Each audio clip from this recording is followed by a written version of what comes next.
Hey guys, number one Marmaduke fan here, looking at issue 2 of Midnight Mystery, number 2 in a 4-issue limited series. This wraps up the plot from issue 1 and then sets up a future mystery, and this is just fantastic comic. If Bernie Gonzalez ever wanted to do Batman the Animated Series and they wanted to bring that art style back for a comic series at DC, Bernie'd be perfect for it. And he's telling his own really great, like, noirish detective stories in the style.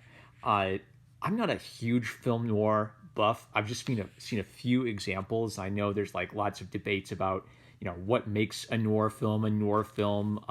What are the different like subcategories of noir film? But basically, what I kind of see in it is there's lots of there's lots of high crime. There's lots of big characters, and maybe like a writing style that is presenting characters with substance, but kind of presenting it in almost like a flat, like on the nose writing style. And Bernie actually pays homage to Nosferatu at one point with like the creepy shadow hand on the wall, and the main character, Count Karloff, is a kind of mini celebrity in that he is a midnight mystery theater guy where he presents creepy classic horror films. This is kind of the opposite of a Scooby-Doo story in that most Scooby-Doo stories, they have something which starts off seeming supernatural, and then the Scooby-Doo gang figure out that it's really just a normal guy in a costume who's trying to scare away the kids to get the land. This is the opposite because it starts off as kind of like a regular mystery for Zeke King, who's kind of a Sam Spade type of tough military detective character. And as he believes he finishes his investigation in finding this long-lost son for the now dead Count Karloff. And then it's revealed that there's actually something deeply sinister and dark and magical going on here.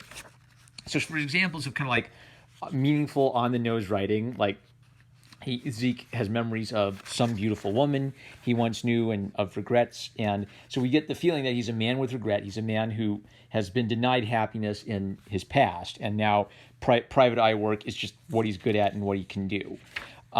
There's some really good subtle writing where Jasper the butler, who turns out to be the bad guy, my interpretation is I think he's homosexual and he wants to be with Count Karloff again, which is why he wants to perform like this, evil, like satanic ritual to bring the Count back. But it's subtle. He just talks about wanting to be with the man again and loving the man, but there's no coarse sexual details to it. It's just presenting Jasper as a man who has like a deeply felt desire that he wants to fulfill. Therefore, he's willing to do an evil thing to fulfill that desire, and it's kind of poignant.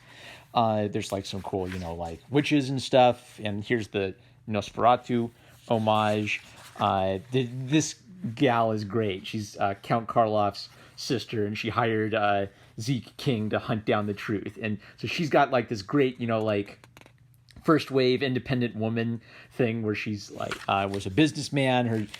She inherited all of daddy's money and became the tough businesswoman because she was sad about losing her adopted brother, and she just wants her brother to be laid to rest and find peace and not be able to control her again by returning to life. So it's great.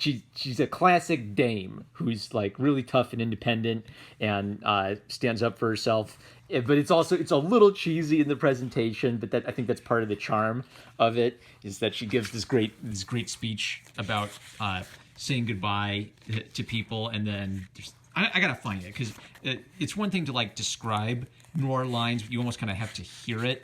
So after giving her backstory of being like a sad girl who lost her brother, she says, "Give it a rest, Jasper. You never understood him. He needed the love you can only get from the hug or the laughter of strangers. People who don't expect anything when you're giving them everything." And then Jasper shoots her and says, "I did understand, and that's why I gave him everything." And it's great. It's great. It's heartfelt. That's what it is. These kind of noir stories are heartfelt.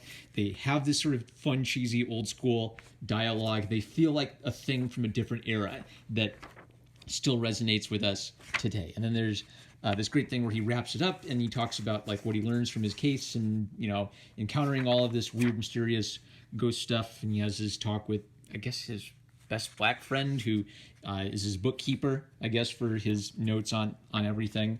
And then there's like a great, creepy setup where Count Karloff, they won, but Count Karloff isn't gone. Like his spirit remains, and what's he going to do? He talks through the television, and you read it very slowly in a Basil Karloff voice, and it gets in your head. I love it. So the cool twisteroo to this that I haven't seen before is the guy wants to come back. I've seen the I will come back and possess my son, so I will live forever plot a million times, but this has the twisteroo that he needs his son to consent for it to work, or it won't work. So it's all about, can he get his son, who's a very independent person, to rely on him when it's a toxic relationship. He's offering, I will be your father, I will be there for you, you don't need to be afraid. Really, he just wants to use his son. And his son, who's a very independent, good guy, who's just kind of like been taking care of himself, he's kind of like dealt with it. It's sort of like the lack of the father becomes his temptation, which gets him suckered into